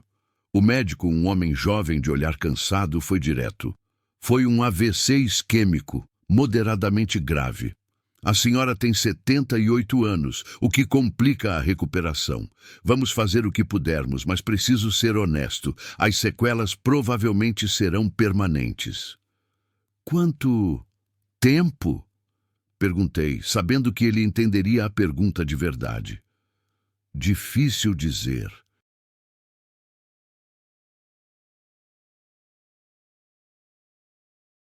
Pode ser semanas, meses, anos, ou pode ser dias. Depende de como seu corpo responde.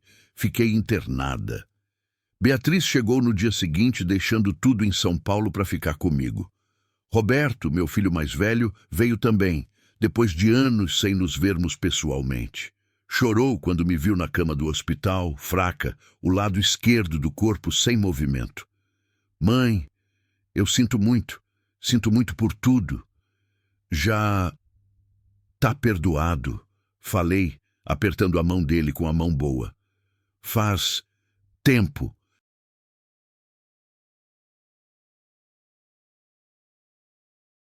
Carlos apareceu no terceiro dia, trazendo flores do sítio e um bilhete que todos os moradores tinham assinado. Volta logo, Dona Dolores. A gente precisa da senhora. A gente ama a senhora. Chorei. Ou tentei chorar, porque metade do meu rosto não obedecia mais. A decisão. Depois de uma semana internada, melhorei um pouco. Voltei a falar mais claramente. Consegui mexer levemente os dedos da mão esquerda, mas a perna continuava morta, e os médicos foram claros. Eu não ia mais andar sem ajuda.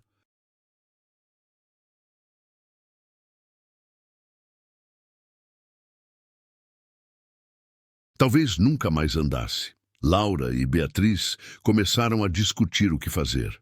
A senhora não pode voltar para o sítio nesse estado, Beatriz argumentou. Precisa de cuidados constantes, fisioterapia, acompanhamento médico. Eu posso cuidar dela lá. Laura insistiu. A gente tem estrutura agora, tem enfermaria, tem tudo. Mas e se ela piorar? E se tiver outro derrame? No sítio, longe de hospital? Ela vai morrer de tristeza se tirar ela de lá, Beatriz. Aquele lugar é a vida dela.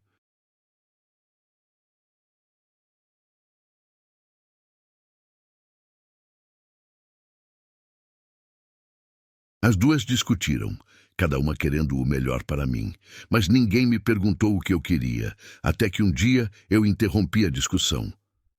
Parem, falei, firme apesar da voz ainda fraca. Parem de falar de mim como se eu não tivesse aqui. As duas ficaram em silêncio. Eu quero voltar, declarei. Quero voltar pro sítio. Mãe, a senhora não está entendendo a gravidade. Eu entendo, cortei. Entendo que vou morrer, mais cedo ou mais tarde, mas quero morrer lá, no meu lugar. Beatriz começou a chorar. Eu não quero perder a senhora. Você não vai perder, só vai me deixar partir do jeito que eu escolher. Laura segurou minha mão. Dona Dolores, se a senhora voltar, vai ser como moradora, não como cuidadora. A senhora não vai mais poder trabalhar, vai precisar que cuidem da senhora. Consegue aceitar isso? A pergunta doeu mais do que o derrame. Eu, que tinha cuidado de tantos, agora precisaria ser cuidada.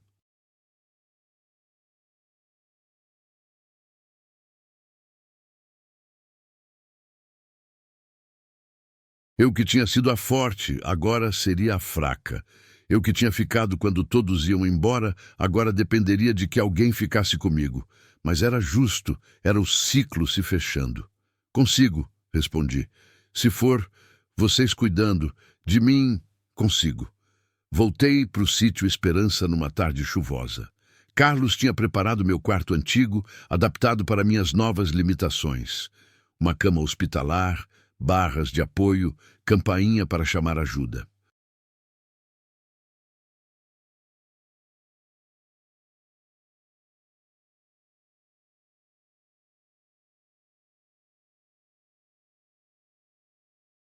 Quando a van parou na frente da casa, todos os moradores estavam na varanda esperando.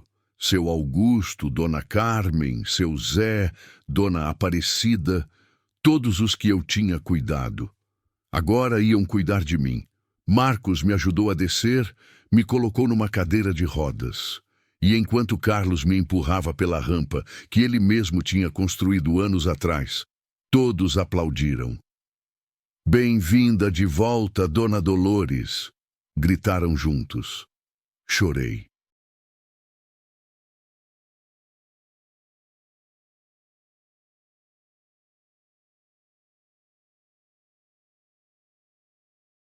Chorei de gratidão, de alívio, de tristeza pelo que tinha perdido, de alegria pelo que ainda tinha. Os papéis invertidos. Os primeiros dias como moradora foram os mais difíceis da minha vida. Mais difíceis que a viuvez, mais difíceis que o abandono dos filhos, mais difíceis que a solidão. Ter que pedir ajuda para tudo era humilhante. Precisar que Laura me desse banho, que Marcos me levasse ao banheiro, que Carlos me colocasse na cadeira de rodas.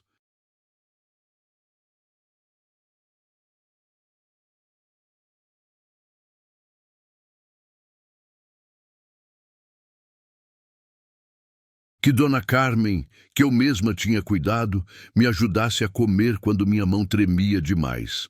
Várias vezes quis desistir, quis morrer logo, acabar com aquela indignidade. Mas então eu lembrava. Lembrava de Antônio, acamado, dependendo de mim para tudo, mas ainda sorrindo quando eu segurava sua mão. Lembrava de Valdomiro delirando de febre, mas agradecendo cada copo de água.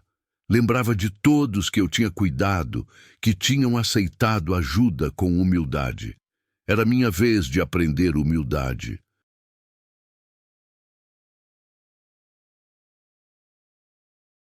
Uma noite, quando Laura estava me ajudando a trocar de roupa, desabafei. Eu odeio isso. Odeio ser um peso. Laura parou o que estava fazendo, sentou na beira da cama, segurou minha mão. Dona Dolores, a senhora se lembra do que disse quando eu ofereci ajuda pela primeira vez, anos atrás? Balancei a cabeça. A senhora disse que aceitar ajuda não é fraqueza. É reconhecer que somos humanos, que precisamos uns dos outros. A senhora me ensinou isso. É diferente quando é a gente. Eu sei, ela sorriu. Mas agora é a hora da senhora praticar o que pregou. Deixar ser cuidada com a mesma dignidade que a senhora cuidou dos outros. Aquilo mexeu comigo. Fazia sentido. Se eu acreditava que cuidar era digno, então ser cuidado também tinha que ser. Comecei a aceitar melhor. Comecei a agradecer cada ajuda. Comecei a ver beleza no gesto de alguém me servindo comida, me cobrindo quando fazia frio, me contando histórias para passar o tempo.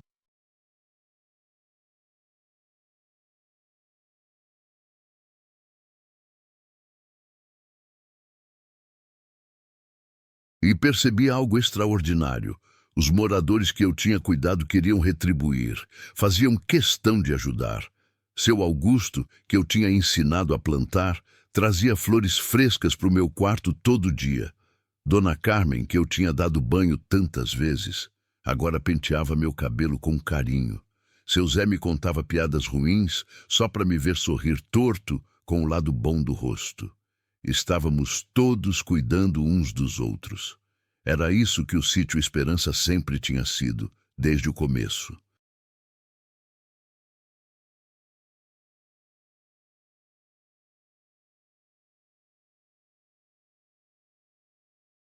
Uma família escolhida, onde ninguém era só cuidador ou só cuidado.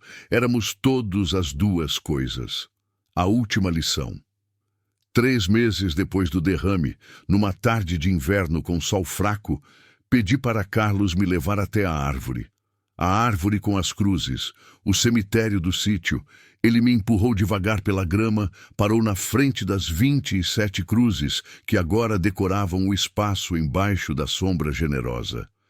Deixa eu ficar sozinha um pouco, pedi. Carlos hesitou, mas obedeceu.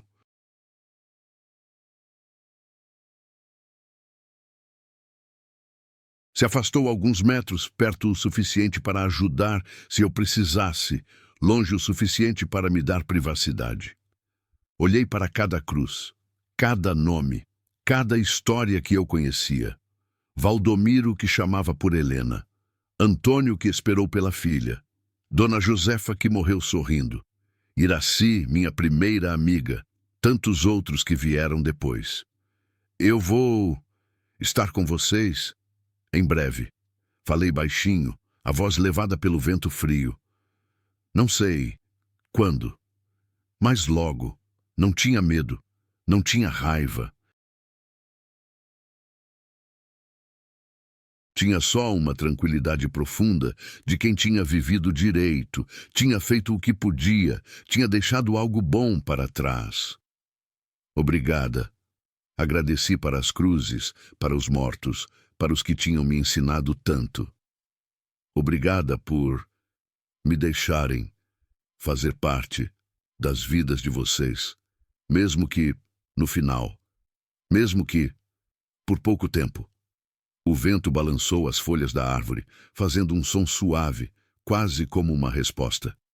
Fiquei ali um tempo em silêncio, só sentindo o sol fraco na pele.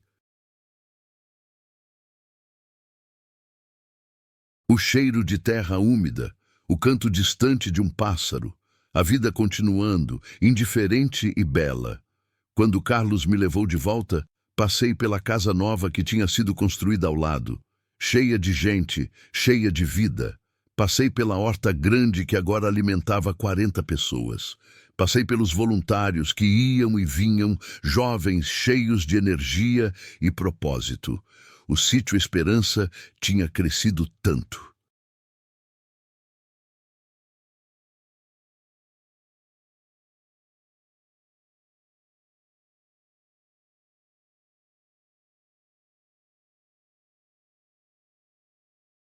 Tinha se tornado algo maior do que eu jamais imaginei naquele primeiro dia, quando encontrei 3 velhos abandonados numa casa caindo aos pedaços.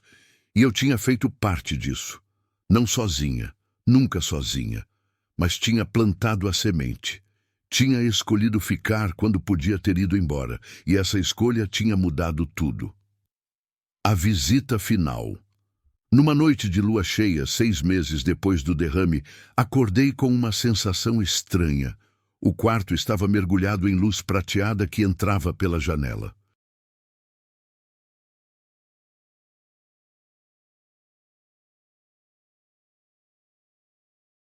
E ao pé da minha cama, sentado na cadeira velha, estava Josias, meu marido morto há mais de 13 anos. "Oi, Dolô", ele disse, com aquele sorriso torto que eu amava.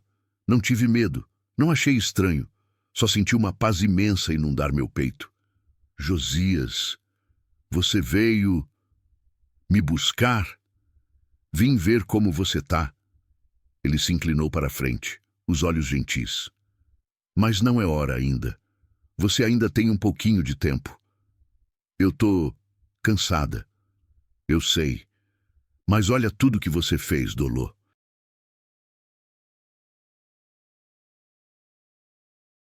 Olha quantas vidas você tocou. Quantas pessoas não morreram sozinhas por sua causa. Lágrimas escorreram do meu rosto, molhando o travesseiro. Eu não fiz nada de especial. Fez sim. Ele segurou minha mão boa e eu senti o calor, real como vida. Você ficou quando todos iam embora. Você viu gente invisível. Você deu dignidade para quem tinha perdido tudo. Isso é tudo, Dolô. É tudo que importa no final. Eu sinto sua falta. Eu também sinto a sua.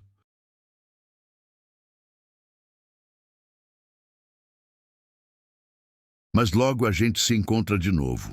E aí eu vou te mostrar tudo. Vou te mostrar quantas vidas você mudou sem saber. Quantas pessoas se inspiraram em você para fazer diferente. Quantas sementes você plantou que ainda vão brotar por anos. Ele se levantou, beijou minha testa. Descansa agora, aproveita o tempo que te resta, e quando chegar a hora eu tô te esperando. Você, eu e todos os que você cuidou. A gente vai estar esperando para te receber com festa.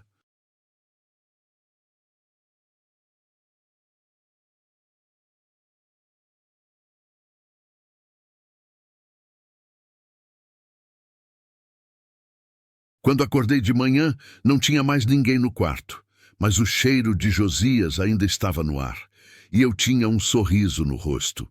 Laura entrou trazendo café. Bom dia, dona Dolores. A senhora tá com uma cara boa hoje. Dormiu bem?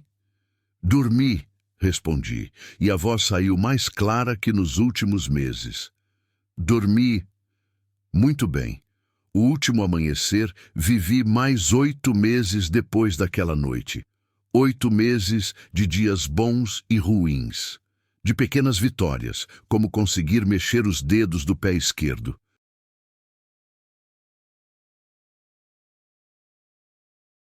De pequenas derrotas, como não conseguir mais segurar um copo sozinha. Mas foram meses cheios, cheios de gente, de amor, de propósito. Vi Laura descobrir que estava grávida, chorar de alegria nos meus braços. Vi Carlos se casar com uma viúva da vila, uma mulher boa que também veio ajudar no sítio. Vi Beatriz trazer os netos todo fim de semana e as crianças me chamarem de bisavó mesmo sem sermos de sangue. Vi o sítio Esperança completar 15 anos com festa grande, autoridades, imprensa.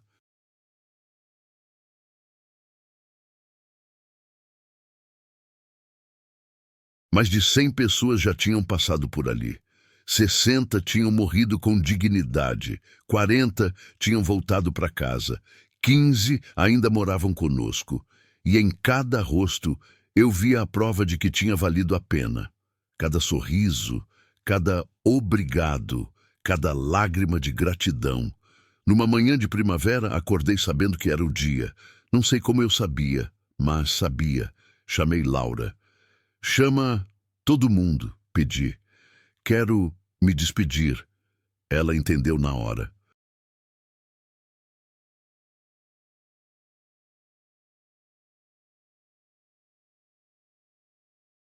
Não discutiu, não tentou dizer que eu estava exagerando. Só obedeceu. Em meia hora, o quarto estava cheio. Beatriz e os filhos, Laura e Marcos, com a barriga já grande, Carlos e a esposa, Kátia, todos os moradores que conseguiam andar. Voluntários que tinham se tornado família. Olhei para cada rosto, guardei na memória. Aquelas eram minhas pessoas, minha família escolhida. Obrigada, falei, a voz fraca, mas clara. Obrigada por terem ficado, por terem me deixado fazer parte.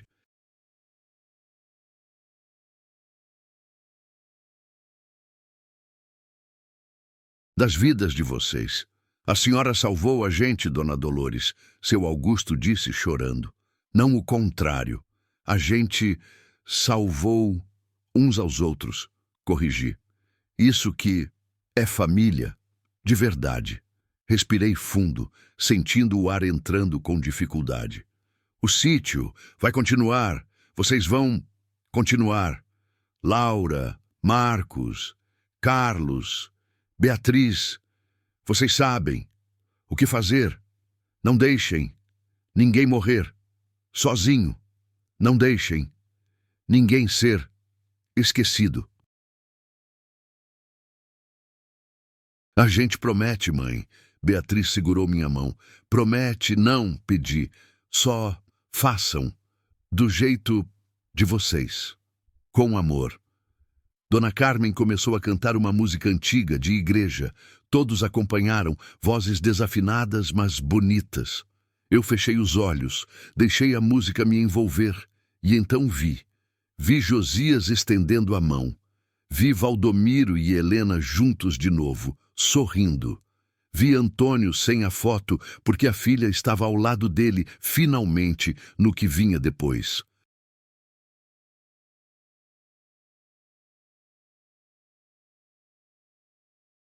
Vi todos os que eu tinha cuidado, saudáveis, inteiros, felizes. Vem, Dolor, Josias chamou. Tá na hora de descansar. Abri os olhos uma última vez. Olhei para as pessoas ao redor da cama. Minha família, meu legado vivo. Eu fiquei, sussurrei. Eu fiquei. E então, cercada de amor, de gratidão, de propósito cumprido, deixei ir. Deixei o corpo cansado descansar finalmente e fui. Epílogo, 5 anos depois. A árvore agora tinha 29 cruzes.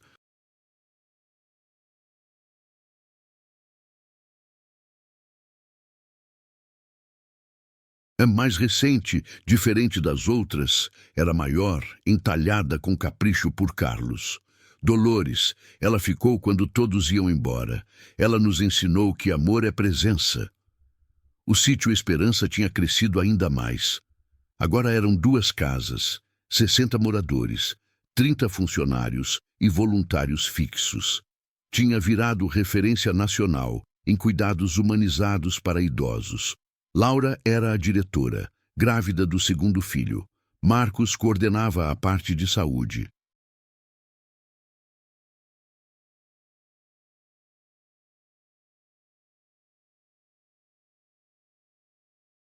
Carlos cuidava da estrutura e da horta agora enorme. Beatriz gerenciava as finanças e captação de recursos. E todo dia 23 de abril, aniversário da morte de Dolores, faziam uma cerimônia embaixo da árvore, traziam flores, contavam histórias, ensinavam os novos moradores e voluntários sobre a mulher que tinha começado tudo aquilo. Dona Dolores não era perfeita. Laura sempre começava, segurando a barriga, o filho de 3 anos agarrado na perna. Ela cansava, reclamava, chorava. Mas ela ficava.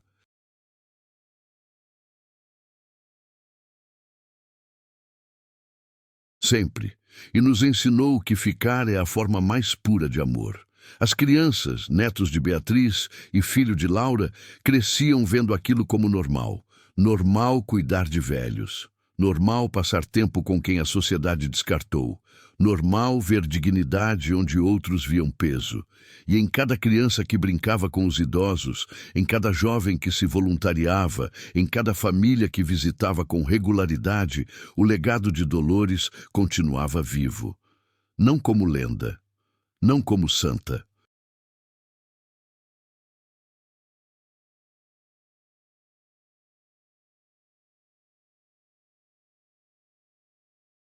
Mas como exemplo simples e poderoso de que uma pessoa comum, fazendo uma escolha de cada vez, pode mudar o mundo ao seu redor. A história de uma viúva que chegou a um sítio abandonado querendo desaparecer e acabou criando uma família para centenas de pessoas. A história de alguém que escolheu ficar, sempre.